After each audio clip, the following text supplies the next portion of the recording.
All right, C-Rob, I know we got a bunch of coordinators to get to. I just got to ask you quick. I'm going to ask you a selfish question just because I'm talking to you about coordinators. My beloved Raiders still haven't hired an offensive coordinator. For you, when you're looking around and you see that a guy isn't named, how concerned do you get if that doesn't happen quickly for a team?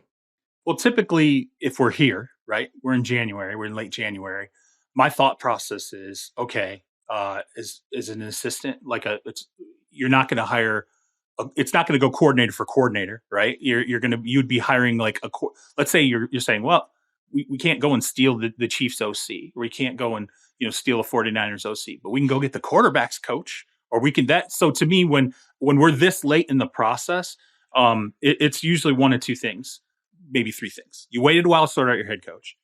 Number two, which you might want to give this some thought, you sorted out your head coach, but your head coach is of a level of experience that they don't have a book ready of coaches to go out and fill their coaching staff, which is what typically happens when you see somebody ascend extremely quickly to a head coaching job. What did Antonio Pierce do? He ascended extremely quickly to the head coaching job of the Raiders. I think it stands to reason, unlike, let's say, a Dan Quinn. Dan Quinn, when an owner says, hey, if I hire you, do you have a staff? Dan says, here's my book. Boom.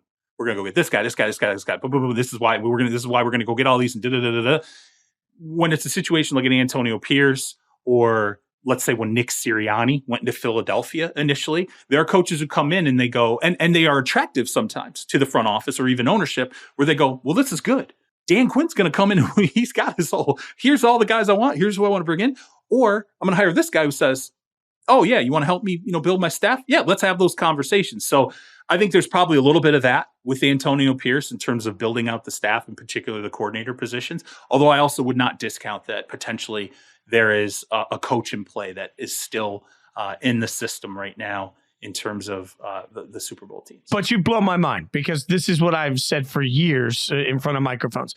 I get concerned when you start hearing that somebody passed on a job as an offensive or defensive coordinator because of that very book. Like in my mind, if I'm coming in and interviewing, they're like, all right, who do you want as your co-host on the show? And I'm like, I want C-Rob. And then all of a sudden, 2 days later, they say, well, C-Rob has declined that offer. Like now we're going down, like, did I really have my things in a row? Did I have my ducks in a row? And a lot of times you see people have to start going down and down and down the checklist.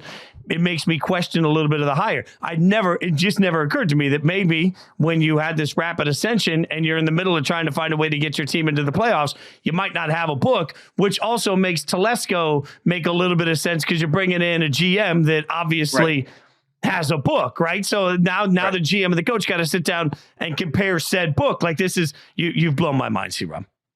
There is a dance that occurs with general managers and head coaches, particularly when they are veteran general managers, which obviously Telesco was.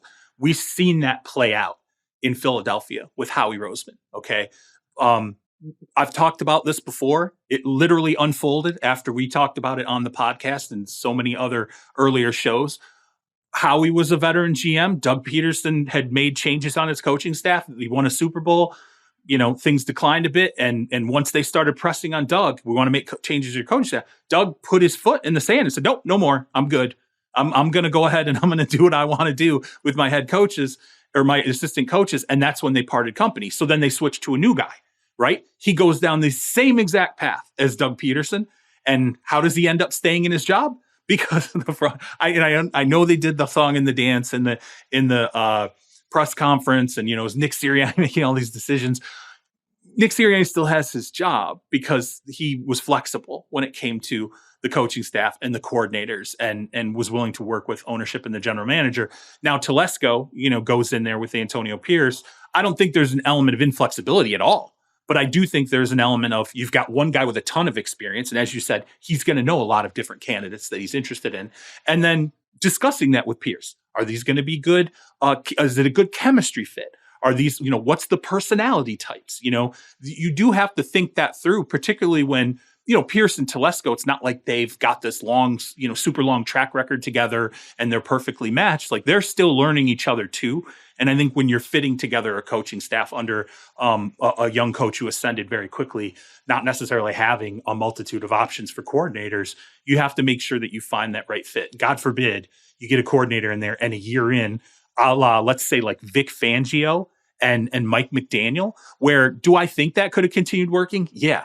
Do I think the players were super hyped about Vic and his system and just, I mean, honestly, the kind of guy Vic is, like, I think a lot of those players were like, I don't know about this dude. Like, this is kind of, even when Vic was in Denver, I remember like the players wanting to play music in practice. And then Vic was like, I don't know why I'm the head coach. I don't got to play music in practice. We don't have to have music in practice. Players were like, okay, this doesn't feel right. Like, this guy's not a great fit for us.